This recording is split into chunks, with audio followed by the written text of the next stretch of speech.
നമ്മൾ ദൈവത്തോട് നമുക്ക് എന്ത് വേണമെങ്കിലും ചോദിക്കാം. പിന്നെ ചോദിക്കുമ്പോൾ എന്താ വിഷയം?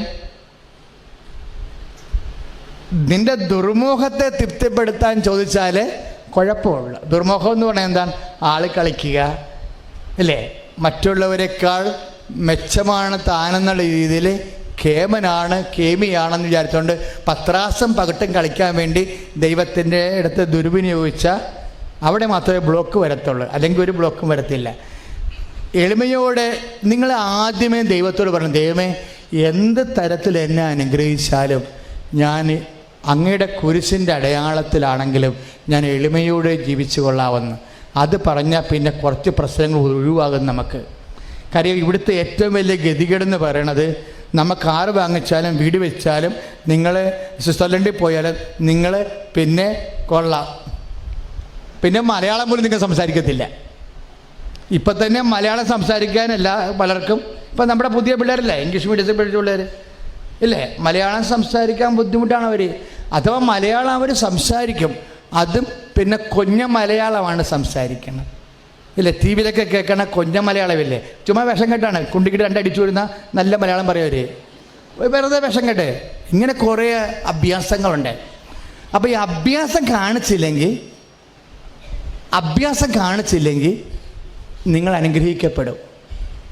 ആദ്യമേ പറയണം. ഇപ്പം ചില ആൾക്കാർ ജോലി വാങ്ങിക്കാൻ വേണ്ടി APS എഴുതി, ഇപ്പോൾ ഇവിടെ വന്നും ഉടമ്പടി നടത്തിയിട്ട് എൻ്റെ അടുത്തും വരും, ഞാൻ അച്ഛാ എനിക്കൊരു ജോലി കിട്ടിയില്ലെങ്കിൽ പിന്നെ ഞാൻ ഉണ്ടാകത്തില്ല എന്നൊക്കെ പറയും. അപ്പം ഞാൻ ഉടനെ ഇവിടെ തലേ കൈ വെക്കും. ഞാൻ പറഞ്ഞു, നിനക്ക് ജോലി തരും, നീ അമ്മാമ്മയ്ക്ക് ഈ ജോലി വെച്ചുകൊണ്ട് പണി കൊടുക്കുവാന്ന് ചോദിക്കും. അതാണ് പ്രശ്നം. അത് ഇവളുടെ തലേ കൈ വെക്കുമ്പോൾ കർത്താവ് പറയും, ഇവർക്ക് ജോലി കിട്ടുന്നത് എന്തിനാണെന്ന് അറിയാവുക, ഇവർക്ക് കെട്ടിയേയും പിടിച്ചുകൊണ്ട് അവിടെ നിന്ന് ചാടാൻ വേണ്ടിയാണ്.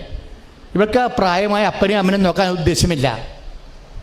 അതാണ് ഈ ഫയലും മടക്കണ കാര്യമേ. നിങ്ങളുടെ ഉള്ളിലിരിപ്പ് നിങ്ങൾ ശ്രദ്ധിക്കണം.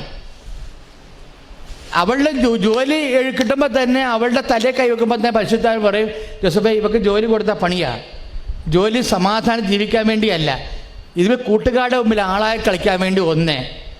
ഇവളുടെ ക്ലാസ്മേറ്റുകളൊക്കെ ജോലിയുണ്ട്, അല്ല ജോലി ഇല്ലാത്തവരുണ്ട്, അവിടെ മുമ്പ് ഞാനത്ര കേമിയാണെന്ന് പറയാൻ. ഇനി കിട്ടിക്കഴിഞ്ഞാൽ ഉടനെ ചെറുക്കനെ വിളിച്ചുകൊണ്ട് പോകാൻ. ചെറുക്കൻ വന്നില്ലെങ്കിൽ ഇവളുടെ ശമ്പളം വെച്ചുകൊണ്ട് സ്വന്തമായിട്ട് സ്ഥലം മേടിച്ചിട്ട് കൊച്ചിനെ അടിച്ച് മാറ്റിയിട്ട് ഒറ്റക്ക് പുറത്തിട്ട് ജീവിക്കും. ഇങ്ങനെ പല അജണ്ട ഉള്ളിലുണ്ടാകും. രഹസ്യ വിചാരങ്ങൾ എപ്പോഴും വെളിപ്പെടും. ദൈവവചനത്തിന് പണ്ട് മുതലേ ഉള്ള ഒരു പ്രത്യേകതയാണ്. ഹെബ്രായർ 4:12.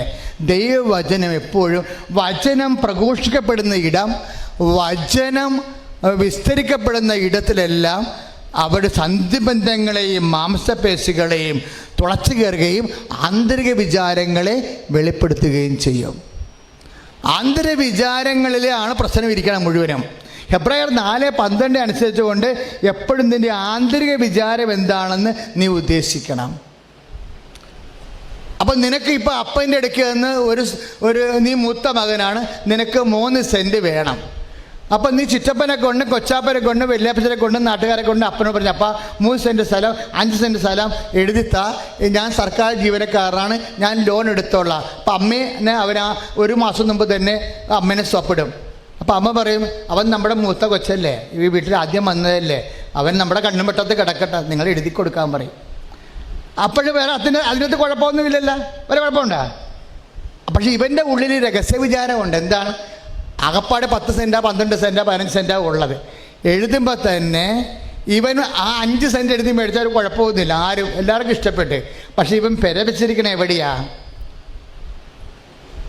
ആ 5 സെൻറ്റിൻ്റെ ബൗണ്ടറി കൊണ്ടുവന്നാണ് ഇവൻ കോലായി ചവിട്ടുകല്ല് വെച്ചിരിക്കണത്. ബാക്കിയുള്ള സ്ഥലമൊക്കെ അത് 2 സെൻറ്റിലാണ് പെര നിൽക്കണത്, 3 സെൻറ്റ് എന്തേ പെരയുടെ ബാക്കിലാണ്. അതിനർത്ഥം എന്താണ്? ഇവൻ പുറത്തോട്ട് ഇറങ്ങണമെങ്കിൽ ചേട്ടനെയോ അനുജനെയോ കൊടുക്കാൻ സാധ്യതയുള്ള സ്ഥലത്ത് കൂടി ഇനി ഇറങ്ങാൻ പറ്റത്തുള്ളൂ. ആ സ്ഥലം ഇവൻ്റെ കയ്യിലായി. തന്ത്രമാണത് സാധനം. ഇവൻ സ്വരം വെച്ചേക്കാൻ വേണം. ഈ സംഭവം. അപ്പം നീ എന്താ ചെയ്യേണ്ടത്? നീ സഹോദര സ്നേഹമുള്ളവനാണെങ്കിൽ നിൻ്റെ കുഞ്ഞിന് കളിക്കാനോ അല്ലെങ്കിൽ മുളക് ഉണക്കാനോ പുളി ഉണക്കാനോ ഉള്ള സ്ഥലം മുമ്പിൽ ഇട്ടിട്ട് വേണം നീ പെര വെക്കാൻ. ചേട്ടൻ്റെ സ്ഥലമോ അപ്പന് അനുജന് കൊടുക്കുന്ന സ്ഥലമോ കണ്ടുകൊണ്ട് അപ്പം നീ അവിടെ ചട്ടം കൊണ്ടൊന്ന് പെരവെക്കത്തില്ലല്ലോ. കാര്യം നിങ്ങൾ താഴേക്ക് ഇറങ്ങണ പുറത്തോട്ട് ഇറങ്ങണ സ്ഥലമല്ലേ. അപ്പം ഇങ്ങനെയുള്ള ഗൂഢലക്ഷ്യങ്ങളൊക്കെ ഉണ്ടെങ്കിൽ ഉടമ്പടിയിൽ ഉടക്കാൻ സാധ്യതയുണ്ട്. പറഞ്ഞു മനസ്സിലായി. അപ്പോൾ ഗൂഢലക്ഷ്യങ്ങളൊന്നും ചെയ്യരുത്. ഗൂഢലക്ഷ്യങ്ങളെന്ന് പറഞ്ഞാൽ ഈ ഹെബ്രായർ 4:12 അനുസരിച്ചുകൊണ്ട് ദൈവവചനത്തോട് വരുമ്പോൾ ആന്തരിക വിചാരങ്ങൾ വെളിപ്പെടും. ആന്തരിക വിചാരങ്ങൾ ഗൂഢലക്ഷ്യവും അത് നിൻ്റെ അഹങ്കാരമോ അതുപോലെ തന്നെ അക്രമമോ അതുപോലെ തന്നെ പിടിച്ചു പറയോ ഒക്കെയാണെന്നുണ്ടെങ്കിൽ അത് മറ്റവരുടെ സ്ഥലം നശിപ്പിക്കുകയും അവരുടെ സമാധാനം നശിപ്പിക്കുകയും ചെയ്യുന്ന ഒരു തീരുമാനമാകും. ആരുടെ? അനുജൻ്റെയോ നടുവത്ത് അനുജൻ്റെയോ ഒക്കെ സ്ഥലം നശിപ്പിക്കാൻ അവരവിടെ പൊറുപ്പിക്കാൻ നീ ഉദ്ദേശിക്കണില്ല. അവിടെ പൊറുപ്പിക്കാൻ ഉദ്ദേശിക്കാത്തതിൻ്റെ കൊണ്ടാണ് നീ ഇങ്ങനെ പെര കയറ്റി വെച്ചിരിക്കണത്.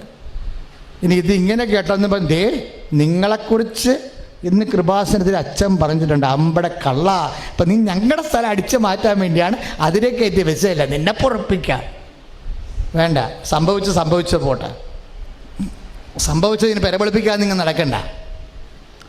പക്ഷേ ഇത് നീ മനസ്സിലാക്കിക്കൊണ്ട് നിനക്ക് അങ്ങനെ ഒരു ചതി പറ്റി നിൻ്റെ ഓഹരിയിൽ നിനക്ക് പ്രവേശിക്കാൻ പറ്റാത്ത ഒരു അവസ്ഥ വന്നു കഴിഞ്ഞാൽ നീ എന്ത് ചെയ്യണം?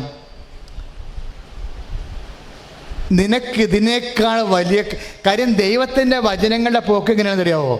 ഒരു വചനം നമ്മൾ നിറവേറ്റിയാൽ ആ നിറവേറ്റുന്ന വചനത്തിൽ കുറേ വാഗ്ദാനങ്ങളുണ്ട്.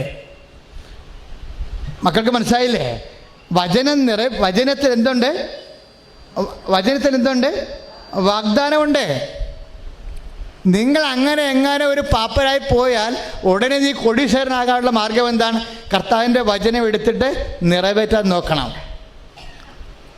ഇപ്പം നമ്മൾ നിയമാവർത്തനത്തിൻ്റെ 28:2 കർത്താവിൻ്റെ ഇപ്പം നിയമാവർത്തനം 28:2 എന്താ പറയണത്?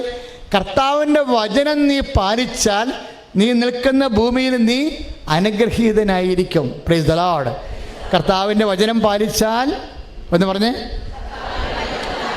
നീ നിൽക്കുന്ന ഭൂമിയിലെ അനുഗ്രഹീതനായിരിക്കും. Praise the Lord. ഹല്ലേലൂയ. യേശുവേ സ്തോത്രം, യേശുവേ നന്ദി.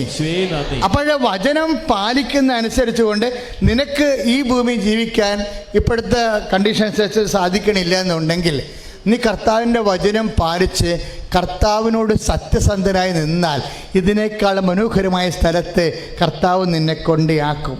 പണ്ട് മുതലേ ദൈവത്തിന് ഭൂമി കൊടുക്കുന്ന പരിപാടി ഉള്ളതാണ്, ഇല്ലേ? ദൈവത്തിന് പണ്ട് മുതലേ ഭൂമി കൊടുക്കുന്ന പരിപാടി ഉള്ളതാണ്. ദൈവത്തിന് സ്വന്തപ്പെട്ടവരെ ദൈവത്തിന് ഇഷ്ടപ്പെട്ട ഭൂമിയിൽ പതിച്ചു കൊടുക്കുകയും താമസിപ്പിക്കുകയും ചെയ്യുന്നവരുടെ കഥയാണ് ബൈബിൾ. കൈ അടിച്ചു കിടത്താൻ യേശു